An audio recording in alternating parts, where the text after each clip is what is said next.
finally, I met Lois many, many years ago. But we've been married ever since. So those days are gone, thank God, for a long time.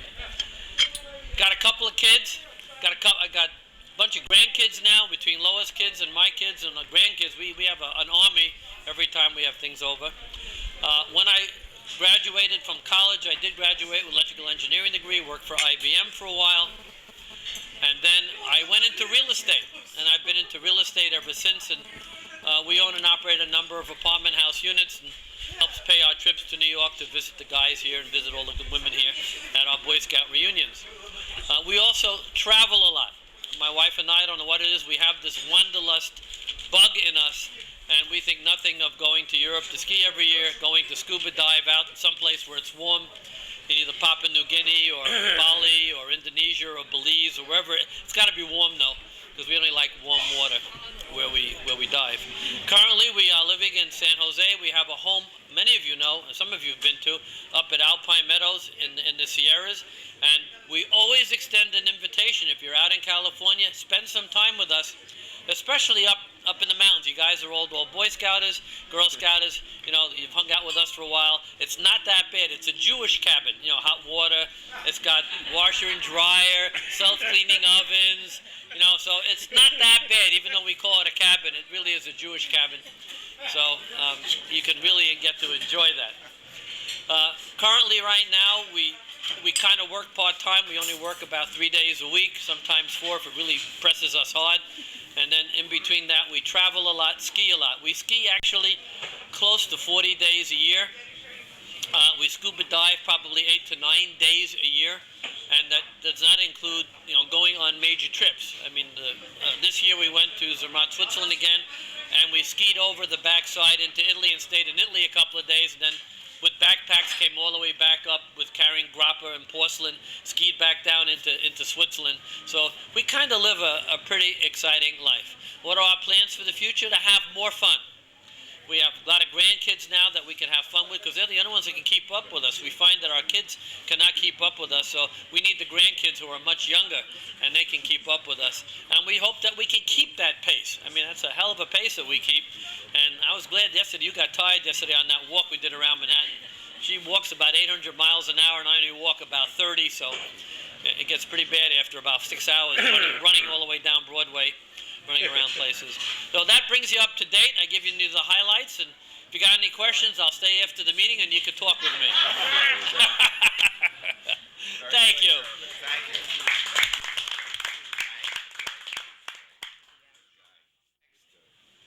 Another volunteer. That's you, Jay. Me? All right. All right. Let's see. I don't even know if I'm on camera. Oh, yeah. Okay. Well, let's see. I got an outline here. We, on the personal side, we've been married for 41 years. As you know, my wife is from Great Britain. We have one daughter who's now living in Edinburgh, Scotland, with her Polish husband, Sławek, and in fact, they're expecting a child. It'll be our first grandchild in October. So that's on our personal side.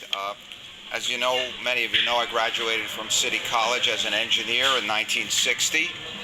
And I worked as an engineer for about 10 years. And I liked engineering. I liked the technical challenge, but I wanted the recognition, and I guess the bosses just wanted to know, when are you going to finish? And that wasn't enough for me. I wanted them to share in my joy of innovation and creativeness, but somehow I just felt like I wasn't at the center of the power and the activity of a corporation. So I went into marketing. I had an assortment of jobs. I was a new products manager for an auto parts company here in Brooklyn. I worked for the British consulate as a commercial officer for a few years. I had several jobs, but I'd rather not go into all the details. Some of them were rather painful experiences. I was fired from several jobs. I quit other jobs, and I really wasn't getting anywhere. And I guess I was past 40 already, and I just felt it wasn't just going my way. So I tried to start a business. I was brokering integrated circuits around 1979, 1980, trying to sell them to an industrial magazine. And then I got an order from a computer store for some memory chips, and it woke me up to the fact that there was a computer industry out there, and I started to sell memory chips to the computer business. And then later on, I was selling other products to computer stores, and I became a warehouse distributor, a wholesaler. Anyway, when I went from memory chips to computer monitors and computer terminals, I suddenly needed more space, and I couldn't operate out of the basement of our home in Queens, and I had to get a warehouse, and I got a 2,000 square foot warehouse, and then in 1 year we were blown out of that basically because of the industry going up like that. So then we had a 13,000 square foot warehouse. Anyway, after several years, I had 5 warehouses and 100 employees, and it got too big for me because frankly, I'm not that good at managing people. And as a company gets bigger, you got to know how to manage people, how to hire and fire and motivate, and all those skills I was not really that good at. And the company began to suffer as a result, and so I sold out. I sold out in 1987, and I sold to a public company. I didn't get as much stock as I probably would have if the company was healthy, but fortunately the stock that I held went up a lot, so anyway, I lucked out, so I retired. And now what do I do in my retirement, which is now 19 years. I've been retired for 19 years. It's a long time to be retired. But we've done some adventure holidays. My wife loves the outdoors. She loves to walk, and I get sucked into it because I don't want to miss out on the adventure. I get dragged along by all this adventure, and I ended up trying to ski a dog sled to the North Pole, and we never made it. But anyway, close enough. And there were a lot of arguing. The group was arguing and fighting. Why aren't we getting there? Well, the main reason why we weren't getting there was the ice was drifting south. So we'd wake up in the morning, we were almost back where we started from. So it was like on a treadmill. But anyway, it was quite an adventure. And then, well, we climbed Mount Kilimanjaro, and I was chased by what was this about what was that animal? A gorilla. Yeah, well, in my case it was a gorilla. A 500-pound gorilla was chasing me, you know. Maybe it was 400 pounds, I don't know, you know. I wasn't going to weigh him, that's for sure. But anyway, that was the African safari thing, you know, the whole thing. So, let's see, what else did we do? Oh yeah, we walked. Patricia loves to walk, so I got to go with her. So we walked across Europe, 1,300 miles from the North Sea to the Mediterranean, 95 days. And then I walked with her from Land's End to John O'Groats, another 1,200 miles. And there's a lot of walking. There's a lot of walking. But that's what she likes, so I go along. Anyway, let's see what else. What do I do in my retirement? Apart from that, I do give back a little. I'm a Big Apple greeter. They match me with visitors to New York City, and I walk them around the city for 2 to 4 hours. That's a lot of fun, and I enjoy that. I surf the internet a lot. I'm on the computer a lot, too much, really. I'm addicted. It's not good, but Patricia, when she gets very annoyed with me, then I know I've done it too much. I get off the computer, and we spend a little time together. But it's very addictive, so I want to warn you about that. On 9/11, that was my mother's funeral, and that was quite a shock. I must say, we didn't know what to do. I mean, half the people showed up, the other half couldn't make it. We had a memorial service a couple of months later when everything died down, but that was quite shocking. As far as our future plans, we're going to England May 20th. We split our time between London and New York. We'll be there for about 5 months. The most interesting thing maybe that we're doing there as far as travel goes is we're hooked up with a group that's going to North Korea, of all places, North Korea. Not many Americans go there, but we'll find out. Hopefully we're not seized as hostages by Kim. But when are you going there? We have to watch the in news. August. But if Kim does show up to meet the Americans, I'm going to ask him, can you show me some of your bombs? I'd like to see them. Anyway, that may not happen. But That's it. And then we're staying over there for October 1 when the grandchild is due, hopefully. It's a boy, we learned just a week ago. Well, 5 minutes, 45 years. Okay, that's it. Next case.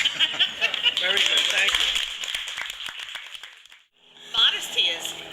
I'm married to my lovely wife 44 years, going on 45 years. I have 2 good children, a boy and a girl. Wait till that passes. I have 4 grandchildren, 3 boys and a girl. And for the past 45 years, I've had 2 delis and 1 restaurant.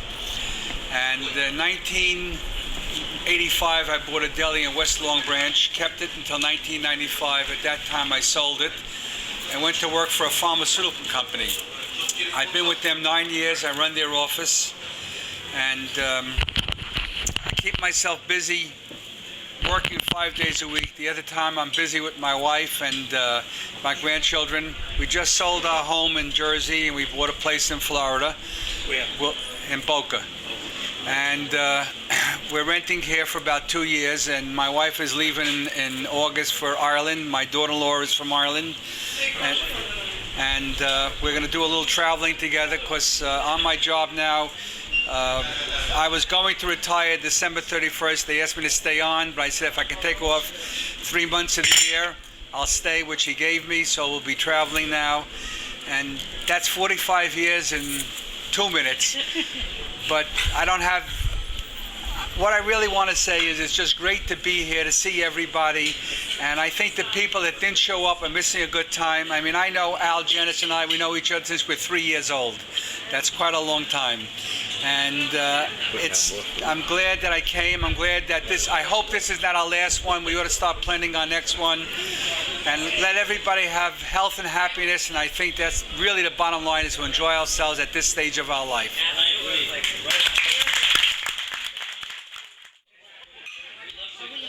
I kept on recognizing your face, but I wasn't sure if you did. Mr. Roberts, how are you, Paul? You don't look much different from the other person. Just a lot of weight. Well, I just put on 20 pounds Just a lot of weight. just being home. What everybody eat for chicken? Okay. I'm living Is out. that what this is? Looks like living. Hello, Steve. My name is Ed Stravitz. I know most of you from the Boy Scouts and from Rockaway Parkway and from 219. And 2 cousins of mine who lived in the building who are here, who were not active in the Boy Scouts as well. Erwin and Jerry Neufeld. What have I been doing? I didn't bring an outline. I didn't write a speech. I've been married for 44 years to the same girl. Living in Florida, that's very commendable because most people don't. I haven't been as well. Well, I am now a Florida resident officially. Boca. Because I spend more time in Florida than I do in New Jersey. I semi-retired this past year. I was a rep in the consumer electronics business for the past 40 years. I started a furniture company in the consumer electronics business about 18 years ago. And I've been in that business my whole life. It's been a wonderful business for me. I have both my son-in-laws in the business. We sold off a big part of our company this year to a venture capital firm. I felt it was time to cut back. The boys own 40% of the company. The venture capital people own 60% of the company.